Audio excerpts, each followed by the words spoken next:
देखो आज हम लोग एडमिशन ऑफ पार्टनर्स पर एक एग्ज़ाम के लिए एक बहुत ही इम्पॉर्टेंट क्वेश्चन की प्रैक्टिस करने जा रहे हैं। तो इस क्वेश्चन को हम डिक्टेट कर रहे हैं और ये क्वेश्चन आपकी स्क्रीन पे भी है। तो सब लोग पहले इस क्वेश्चन को अच्छी तरह से समझेगा, फिर हम इस क्वेश्चन का सलूशन अभी तुरंत देंगे। तो जो स्क्रीन पे क्वेश्चन आपको चल रहा है उस क्वेश्चन को अच्छे से पहले समझना सब लोग।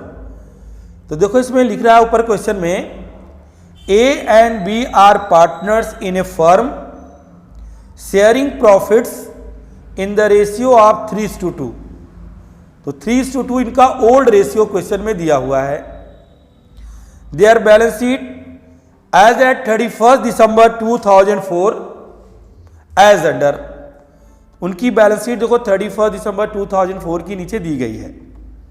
तो बैलेंस शीट को स्क्रीन पे देखो सब लोग। लायबिलिटी साइड में कैपिटल दिया है ए और बी का 70,000, 60,000। जनरल रिजर्व दिया है 20,000।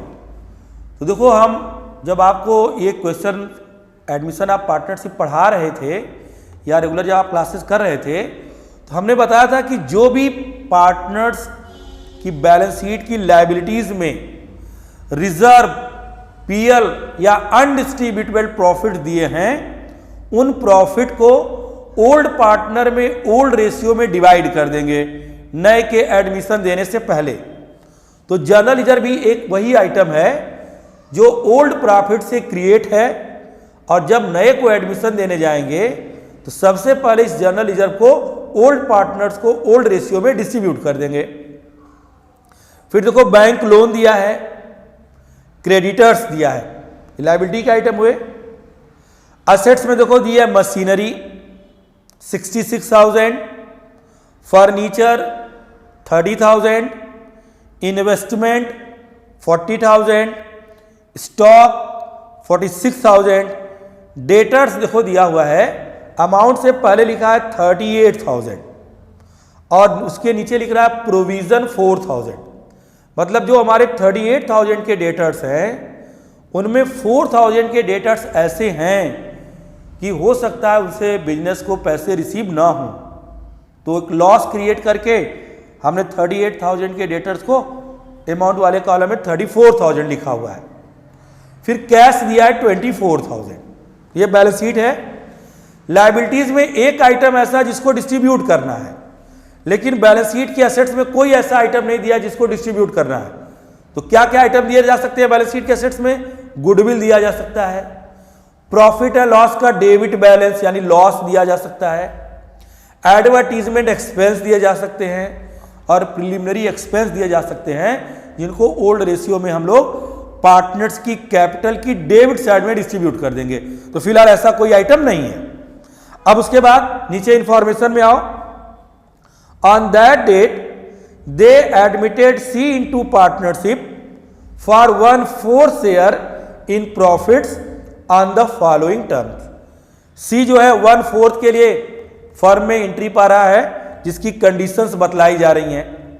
तो पहला कंडीशन है C brings 40,000 as capital proportionate to his shares and he brings 14,000 in cash as share of goodwill. तो जो नया पार्टनर सी है 40,000 कैपिटल लाया जो उसके कैपिटल अकाउंट में लिखेंगे, और जो 14,000 गुडविल कैश में ला रहा है इसको ओल्ड पार्टनर सेक्रीफाइसिंग रेशियो में डिस्ट्रीब्यूट कर लेंगे और ये भी कैपिटल अकाउंट्स में ही लिखा जाएगा। फिर उसके बाद देखो information number second, debtors are all good. तो देखो बैलेंस शीट की एसेट्स में डेटर्स के नीचे प्रोविजन 4,000 लिखा हुआ है और अब यह कह रहा है कि सभी डेटर्स अच्छे हैं, यानी कोई डेटर्स हमारे पैसे लेकर नहीं जाएंगे। तो जो हम लोग ने लॉस क्रिएट किया था उसको अब राइट ऑफ कर देना है। तो जब हम आपको प्रोफार्मा बताए थे कि जब आप रिवैल्यूएशन अकाउंट्स बनाओगे, अगर आपको प्रोविजंस बढ़ाने हैं तो उसको आप रिवैल्यूएशन की डेबिट साइड में लिखोगे, और जब प्रोविजन घटाने हैं तो उसको रीवैल्यूएशन की क्रेडिट साइड में लिखा जाएगा। तो अब यहां लिख दिया क्वेश्चन में कि डेटर्स आर ऑल गुड, सारे डेटर्स अच्छे हैं, कोई लॉस नहीं होगा। अब हमें यहां प्रोविजन कम करना होगा, तो कम करना होगा तो रीवैल्यूएशन की क्रेडिट साइड में लिख देंगे। थर्ड नंबर पे देखो, डेप्रीशिएट स्टॉक बाय 5%। तो स्टॉक हमारी एसेट्स है, 5% से डेप्रीशिएट हो रही है, यानी 5% से उसकी वैल्यू कम हो रही है। तो एसेट्स अगर कम होगा तो लॉस होगा, जिसको रीवैल्यूएशन की डेबिट साइड में हम लोग लिख देंगे। फिर नेक्स्ट देखिए, एंड फर्नीचर बाय 10%। फर्नीचर को 10% से डेप्रीशिएट कर रहा है, तो फर्नीचर भी एक एसेट्स है, और जब फर्नीचर 10% से डेप्रीशिएट होगी तो यह भी एक लॉस होगा, जिसको रीवैल्यूएशन की डेबिट साइड में लिख दिया जाएगा। फिर next, half of the investment were taken over by A and B in their profit sharing ratio at book value. देखो बुक वैल्यू पर ध्यान देना, यहां पे कह रहा है आधा इन्वेस्टमेंट। तो इन्वेस्टमेंट देखो बैलेंस शीट की एसेट्स में चलो देखो 40,000 दिया हुआ है, हाफ इन्वेस्टमेंट मतलब 20,000 का इन्वेस्टमेंट। ए और बी अपनी प्रॉफिट शेयरिंग रेशियो में ले रहे हैं और बुक वैल्यू पे ले रहे हैं। बुक वैल्यू से ज्यादा पर लेते तो प्रॉफिट होता, रीवैल्यूएशन की क्रेडिट में आता प्रॉफिट। अगर बुक वैल्यू से कम पर लेते तो लॉस होता, लॉस को रीवैल्यूएशन की डेबिट में लिखते। यहां पर उन्होंने बुक वैल्यू पे लिया है तो कोई प्रॉफिट और लॉस नहीं हुआ है। तो जब कोई पार्टनर कोई भी असेट्स बिजनेस से लेंगे तो वो उनके कैपिटल अकाउंट्स में लिखा जाएगा, और उतने से उनकी कैपिटल को हम कम कर देंगे, और कैपिटल बढ़ती है प्लस होती है क्रेडिट में और कम होती है डेबिट साइड में। तो अगर कोई पार्टनर लायबिलिटी लेगा तो उसकी कैपिटल इंक्रीज होगी, कैपिटल की क्रेडिट में लिखना, और अगर कोई पार्टनर असेट्स लेता है तो उसकी कैपिटल डिक्रीज होगी, उसको उसकी कैपिटल की डेबिट में लिखेंगे। तो इन्वेस्टमेंट 20,000 को ए और बी में ओल्ड रेशियो में डेबिट साइड में लिख दिया जाएगा। फिर आगे लिख रहा है bank loan is paid of. तो बैंक लोन देखो लायबिलिटी में लिखा 18,000, इसको पेड कर दिया गया। तो एक लायबिलिटीज 18,000 से कम हुई, और जब उसको पेड किया तो हम कैश दिए होंगे, तो कैश भी हमारा 18,000 से कम हो रहा है। तो एक लायबिलिटीज भी 18,000 से घट रही है और हमारा एक असेट्स भी घट रहा है। तो इसका इफेक्ट प्रॉफिट या लॉस के रूप में हमें कुछ भी नहीं मिल रहा है। अगर हम 18,000 के बैंक लोन को 15,000 में सेटल कर देते तो प्रॉफिट होता, तो उसको हम क्रेडिट साइड में रिवैल्यूएशन लिखते। लेकिन जितना लायबिलिटीज है उतना ही असेट्स के बदले में पेड हो जा रहा है, इसलिए इसका इफेक्ट रीवैल्यूएशन पर नहीं पड़ेगा। एक लायबिलिटीज डिक्रीज होगी और हमारा कैश डिक्रीज होगा, तो लायबिलिटीज में से लेस कर देंगे और बैलेंस शीट में, और कैश में से उतना पैसा लेस कर देंगे। फिर है partners agree to share future profits in the ratio of 3:3:2। तो पार्टनर नया रेशियो 3 और 2 में बना दिए हैं। तो जब क्वेश्चन में न्यू रेशियो दे दे तो ये कंफर्म मान लेना कि हमें एक रेशियो क्वेश्चन में कैलकुलेट करना पड़ेगा, और वो होगा सैक्रिफाइसिंग रेशियो। तो हम लोग को इस क्वेश्चन में सैक्रिफाइसिंग रेशियो निकालना होगा।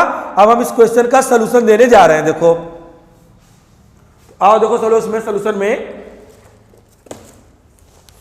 तो देखो सब लोग पहले हम लोग रीवैल्यूएशन अकाउंट बनाएंगे। तो रीवैल्यूएशन अकाउंट की देखो शुरुआत सेकंड वाले इंफॉर्मेशन से किया हुआ है। जो डेटर्स हैं उन डेटर्स के बारे में कहा कि आर ऑल गुड, जितने डेटर्स हैं सब अच्छे हैं। यानी डेटर्स से जो हम 4,000 माइनस किए हैं उसकी जरूरत नहीं है। तो अब प्रोविजन आपको 4,000 से कम करना होगा।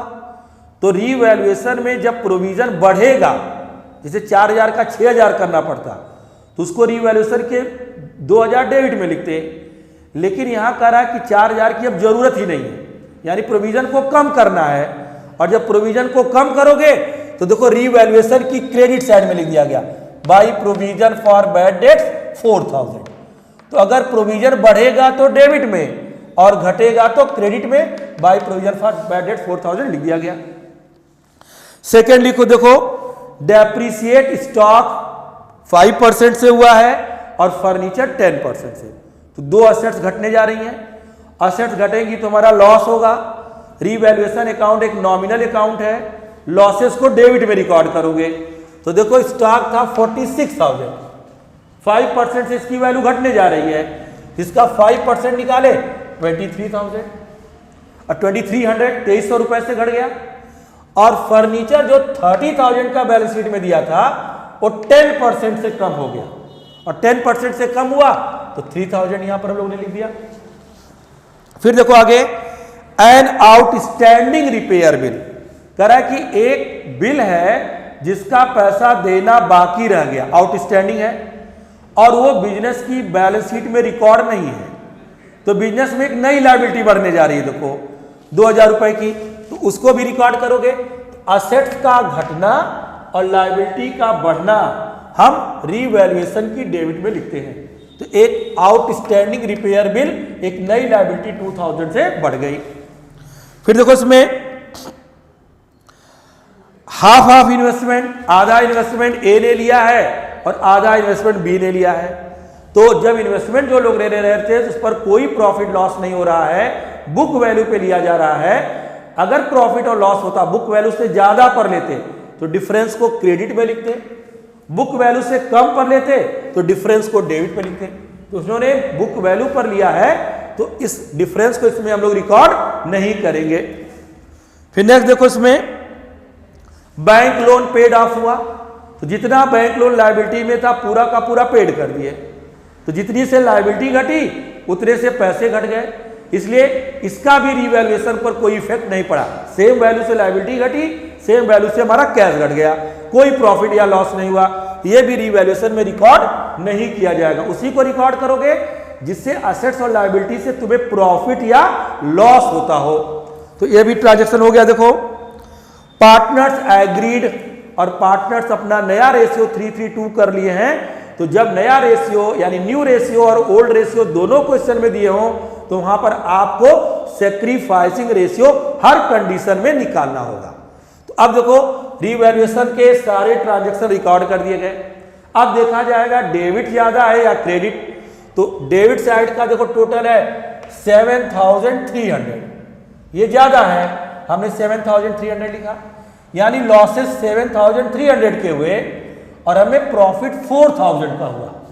तो लॉसेस ज्यादा है 3300, जो ओल्ड पार्टनर में ओल्ड रेशियो में डिवाइड किए जाएंगे। तो इनका ओल्ड रेशियो 3:2 दिया है, तो 3300 का 3/5 ए, 3300 का 2/5 बी पा गया।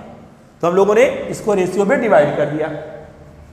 अब उसके बाद पार्टनर्स कैपिटल अकाउंट बनाएंगे। तो पार्टनर्स कैपिटल अकाउंट को आपको स्टेप बता रहे हैं, उसी स्टेप से आगे बढ़ो, क्वेश्चन बहुत जल्दी से लगा लोगे। तो आपने पार्टनर्स कैपिटल लिख दिया। पार्टनर्स की कैपिटल एक पर्सनल अकाउंट है और ये बैलेंस शीट की लायबिलिटीज में लिखी जाती है। इस पर लायबिलिटीज के रूल अप्लाई होंगे। लायबिलिटीज अगर इंक्रीज होगी क्रेडिट और डिक्रीज होगी डेबिट साइड में। तो पहला ये लायबिलिटीज है, तो बैलेंस शीट की लायबिलिटीज की हेल्प लेकर इसको बनाना शुरू करेंगे। तो सबसे पहले बैलेंस शीट की लायबिलिटीज से ओल्ड पार्टनर की कैपिटल लेना, पहला स्टेप। तो तुरंत आप बाई बैलेंस बीडी लिखे। बैलेंस शीट में देखो ओल्ड पार्टनर की कैपिटल दी है 70,000 ए की और 60,000 बी की। फिर उसी लायबिलिटी में चेक करना क्या कोई रिजर्व, पीएल या फंड्स है जिसको ओल्ड पार्टनरों ने अपने प्रॉफिट से बनाया है। अगर है तो तुरंत उसको ओल्ड रेशियो में डिवाइड कर दो। तो एक जनरल रिजर्व दिया हुआ है, इसको ओल्ड पार्टनर में ओल्ड रेशियो में हमने डिवाइड कर दिया। तो एक को आ गया 12,000 और एक को आ गया 8,000। 20,000 को 3:2 रेशियो में डिवाइड कर दिया, 12,000 और 8,000 हुआ। फिर बैलेंस शीट की असेट्स में आओ, देखो कि क्या कोई गुडविल, क्या कोई पीएल, क्या कोई डेफर्ड रेवेन्यू एक्सपेंडिचर है। अगर वो है तो उसको ओल्ड रेशियो में डेबिट साइड में बांटो। ऐसी कोई इंफॉर्मेशन क्वेश्चन में नहीं दी है। अब बैलेंस शीट को छोड़ेंगे, तुरंत रीवैल्यूएशन में आओ। अगर रीवैल्यूएशन में डेबिट में बैलेंस है तो उसको क्रेडिट में लिखना, अगर क्रेडिट है तो डेबिट में। तो देखो यहाँ रीवैल्यूएशन का बैलेंस ए कैपिटल बी कैपिटल क्रेडिट में है, इसको हम लोगों ने डेबिट साइड में ट्रांसफर कर दिया, ये लिख दिया गया। फिर चेक करना क्या किसी पार्टनर ने कोई असेट्स या लायबिलिटीज ली है। अगर असेट्स लिया है तो डेबिट में और लायबिलिटी लिया तो पार्टनर्स की क्रेडिट में लिखना। इस क्वेश्चन में देखो इंफॉर्मेशन में बोला गया था कि हाफ इन्वेस्टमेंट यानी 40,000 का हाफ 20,000 का इन्वेस्टमेंट ए और बी अपने रेशियो में ले लिए, यानी 3/5 और 2/5 की रेशियो में डिवाइड कर लिए। तो जब कोई पार्टनर असेट्स लेगा तो उसको डेबिट में लिख देना उसकी कैपिटल में। तो इन्वेस्टमेंट 20,000 का 3/5 12,000 ए ने ले लिया और 2/5 8,000 बी ने ले लिया। अब उसके बाद नेक्स्ट स्टेप, नए पार्टनर की गुडविल को रिकॉर्ड करेंगे। तो अगर गुडविल कैश में आएगी तो बाय प्रीमियम फॉर गुडविल लिखकर डिस्ट्रीब्यूट करना। अगर गुडविल कैश में नहीं आ रही है तो by new partners current account करके गुडविल को रिकॉर्ड करना। तो देखो ऊपर क्वेश्चन में बोला गया था कि गुडविल वो कैश में लाया है 14,000 और उस गुडविल को ए और बी अपने सेक्रीफाइसिंग रेशियो में डिस्ट्रीब्यूट करेंगे। तो जब क्वेश्चन में ओल्ड रेशियो और न्यू रेशियो दोनों दे दे तो यहां पर हम लोग सेक्रीफाइसिंग रेशियो कैलकुलेट करेंगे। तो देखो कैसे सेक्रीफाइसिंग रेशियो निकाला गया है। तो देखो यहां पे हम लोग निकाले हैं, यहां पर देखो sacrificing ratio is equal to old ratio minus new ratio. Old ratio से न्यू रेशियो को माइनस करना है। तो ए का ओल्ड रेशियो है 3/5, बी का ओल्ड रेशियो है 2/5, उसमें न्यू रेशियो 3/8 ए का और 3/8 बी का, क्योंकि नया रेशियो 3:2 हो गया है। तो 3/8 ए और 3/8 बी, एलसीएम लिया 40, क्रॉस मल्टीप्लीकेशन कर दो 24 और 15, तो माइनस किया 9/40। इसका क्रॉस मल्टीप्लीकेशन किया 16 और 15 और इसका एलसीएम 40 आया 1/40।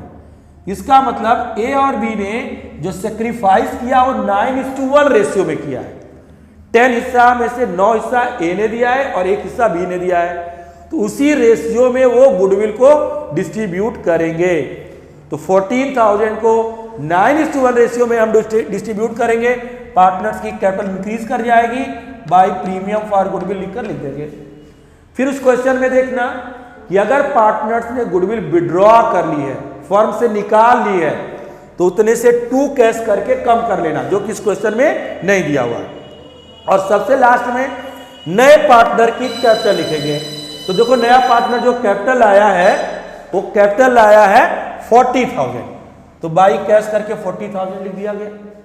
अब उसके बाद हम लोग इसका बैलेंस करेंगे। तो बैलेंस जब कर रहे हैं तो देखो यहाँ 40,000, इसका 69,400, इसका 94,600 इधर भी लिख दिया। इन दोनों को माइनस किया 80,620, इन दोनों को माइनस किया 60,080 और ये हो गया 40,000। ये इसकी कैपिटल हो गई। अब यही क्लोजिंग कैपिटल है, यही रिवाइज्ड बैलेंस शीट में दिखलाई जाएगी। अब उसके बाद कैश अकाउंट बनाएंगे। तो कैश अकाउंट बनाने में कैश हमारी असेट्स है, तो हम देखेंगे कि बैलेंस शीट में कैश कितनी लिखी गई है। सबसे पहले तो देखो बैलेंस शीट में कैश 24,000 है, तो एक असेट्स है उसके ओपनिंग बैलेंस को आप डेबिट साइड में लिख दोगे 24,000। फिर जब बिजनेस में जो कैश आएगा डेबिट साइड रियल अकाउंट से व्हाट्स कमिंग डेबिट और जो जाएगा क्रेडिट, तो जो आएगा डेबिट में जब लिखोगे तो कैश आने के बहुत सारे सोर्सेज हैं, लेकिन एडमिशन चैप्टर में कैश आने के या तो नया पार्टनर गुडविल कैश में लाएगा या कैपिटल कैश में लाएगा, या हम किसी असेट्स को सेल करें या डेटर्स से बैड डेट्स रिकवर्ड करें तो हमारे पास पैसे आएंगे, डेबिट साइड में लिख देंगे। अगर पुराने पार्टनरों ने फर्म से पैसा निकाला है या हमने किसी लायबिलिटी का पेमेंट किया तो पैसे जाएंगे। अब देखो इस क्वेश्चन में अगर आप अच्छे से स्टडी करोगे तो पैसे दो ही तरह से आए हैं। नया पार्टनर जो गुडविल लाया उसको लिख दिया, नया पार्टनर जो कैपिटल लाया उसको लिख दिया, और एक लायबिलिटी का पेमेंट हुआ है और वो है बैंक लोन।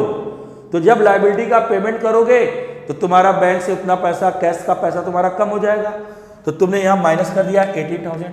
पैसा आया डेबिट, गया क्रेडिट, और एट लास्ट हमारे पास पैसे बचे 60,000। अब उसके बाद रिवाइज्ड बैलेंस शीट बनाओ।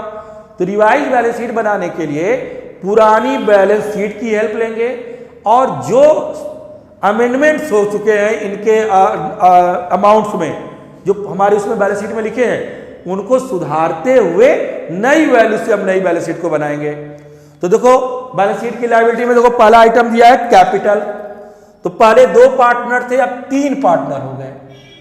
ए 80,620, बी का 60,080 और सी का 40,000 लिख दिया। सेकेंड नंबर पे देखो जनरल रिजर्व है, जनरल रिजर्व डिस्ट्रीब्यूट हो चुका, उसका आइटम क्लोज हो चुका, डिस्ट्रीब्यूट करके उसके अकाउंट को बंद कर दिया गया, अब वो दोबारा बैलेंस शीट में नहीं दिखाया जाएगा। फिर उसके बाद दिया है बैंक लोन। बैंक लोन देखो आपने पेड ऑफ कर दिया, एक लायबिलिटी पेड हो गई, वो भी अब दोबारा बैलेंस शीट में नहीं दिखाई जाएगी, पूरी की पूरी लायबिलिटीज पेड की हो, पेड ऑफ हो गई, पैसे चले गए। फिर दिया है क्रेडिटर्स, तो क्रेडिटर्स की वैल्यू में कोई चेंज नहीं हुआ था, न तो रिवैल्यूएशन में वो घटा बढ़ा था, न उसका पेमेंट किए थे, तो क्रेडिटर 72,000 हुआ। तो क्वेश्चन के हिसाब से बैलेंस शीट के सारे आइटम लिख दिए गए।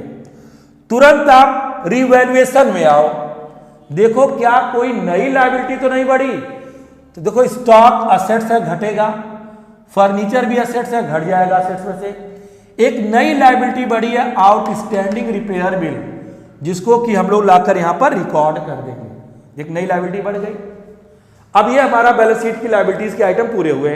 अब असेट्स में आओ, मशीनरी दिया है, मशीनरी की वैल्यू में कोई चेंज नहीं हुआ है, मशीनरी उसी वैल्यू पे लिख दिया गया। फर्नीचर दिया है 30,000 और बैलेंस शीट की असेट्स में 30,000 उसको लिख लोगे, फिर चेक करोगे क्या ये असेट्स घटा या बढ़ा है, तो रिवैल्यूएशन की डेबिट में अगर फर्नीचर है तो उसकी वैल्यू घट चुकी है, उतने से उतना आप इसमें से माइनस कर दिए, तो 30,000 से ये 3,000 माइनस किया 27,000। फिर आया इन्वेस्टमेंट 40,000 का, तो इन्वेस्टमेंट 40,000 में आधे इन्वेस्टमेंट पार्टनर ले चुके हैं, तो 20,000 के पार्टनर्स ले चुके हैं, तो हमने 40,000 से 20,000 लेस कर दिया, बचा 20,000। फिर उसके बाद आया स्टॉक 46,000 है, और स्टॉक की वैल्यू भी देखो घट गई है, स्टॉक की वैल्यू घटी है, स्टॉक को माइनस किया 43,700। डेटर्स 38,000 से 4,000 माइनस कर रहे थे प्रोविजन, लेकिन उस पूरे के पूरे प्रोविजन को आपने हटा दिया, कम कर दिया, देखो यहां पे लिख दिया, तो प्रोविजन जब हट जाएगा तो दोबारा बैलेंस शीट में नहीं आएगा, तो हम अपने डेटर्स को 38,000 लिख दिए। और कैश जो बैलेंस शीट में 24,000 था, अब वो घट बढ़कर 60,000 हो गया, तो कैश 60,000 लिख देंगे। फिर आएंगे रिवैल्यूएशन में, चेक करेंगे कोई नई असेट्स तो नहीं बढ़ी, तो कोई नई असेट्स बढ़ी नहीं है। अब दोनों को टोटल करेंगे, दोनों का टोटल इक्वल हो गया, जिसको सब लोग नोट करो और अच्छे से प्रैक्टिस कर लेना।